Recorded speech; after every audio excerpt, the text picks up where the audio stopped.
I'm meteorologist Ryan Hill. A little bit more isolated with the storm activity, but that doesn't mean it's not going to be here. As a matter of fact, almost carbon copy of what we had rather, last night with a storm complex moving through the Sundance area, Crook County, Wyoming, and into the Spearfish area, Lawrence County, moving down towards maybe the Rapid City area. Keep an eye out towards the hills, towards the west, towards the north. That's where we could see that come out of between 7 and 8 o'clock tonight. Otherwise, that clears out of the area. We have quite a day for Friday, but a bit hot.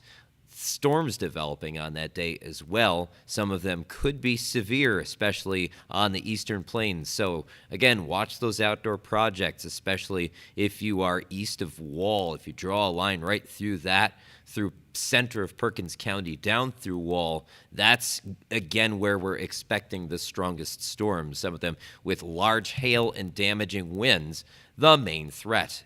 As we move into Saturday, things are a bit cooler. A boundary shifts south and then starts sliding north. We got some northerly winds that cut into the temperatures, but it's still going to be a warm one.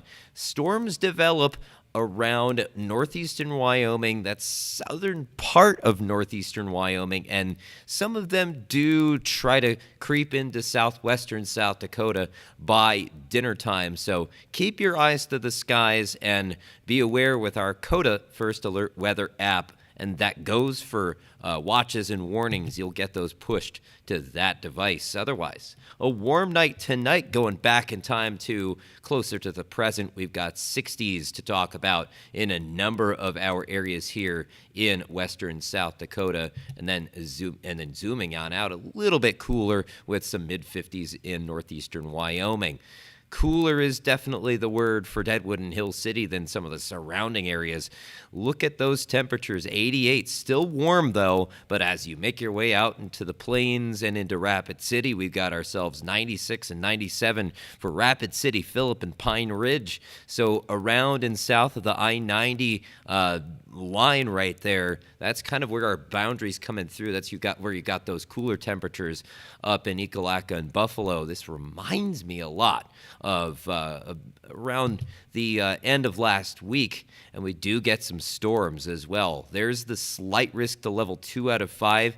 It has been moved into portions of Meade County as well as Perkins County. All of Ziebach County and just about all of Hawken County are in that slight risk. There's been a little bit of a cutaway at things, but Rapid City in the marginal risk, as well as Buffalo, maybe even Bison, down through Spearfish, Sturgis, and into Kadoka and Martin. That's where we're going to be looking at some storms, not only for your Friday, but also Saturday, too. A marginal risk of storms extending all the way into Crook and Weston County and portions of Campbell County in northeastern Wyoming. So the Gillette area, the Sundance area could get in on some isolated severe storm activity. And that's along a boundary where things will really start to fire up along the schedule of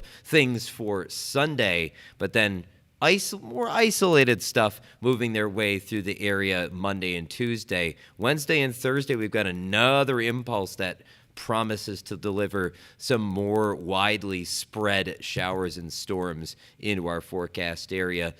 Potential precipitation is definitely highlighting that boundary right through the I-90 corridor, where we could get 0.2 to up to 0.5 or 1/2 of an inch. And it seems like the European model is agreeing with that out into the extended right here. You can see an area where at least half of an inch is expected to fall. Look at the timestamp right there, 4 p.m. on your Sunday, which is very nice to see because it's clipping the northern edge of this area right here, where we're still dealing with some persistent moderate to, in places, severe drought. So that's a very welcome sign for us before we dry out and become more hot as we move into Saturday, Sunday, into your Monday. of next week. Take a look at those temperatures rising towards the midpoint of next week before we get our next cooler air and the battle of air masses and disturbance that follows. Otherwise, a cool down to think about with some active weather, just like I mentioned, through the northern hills in northeast Wyoming.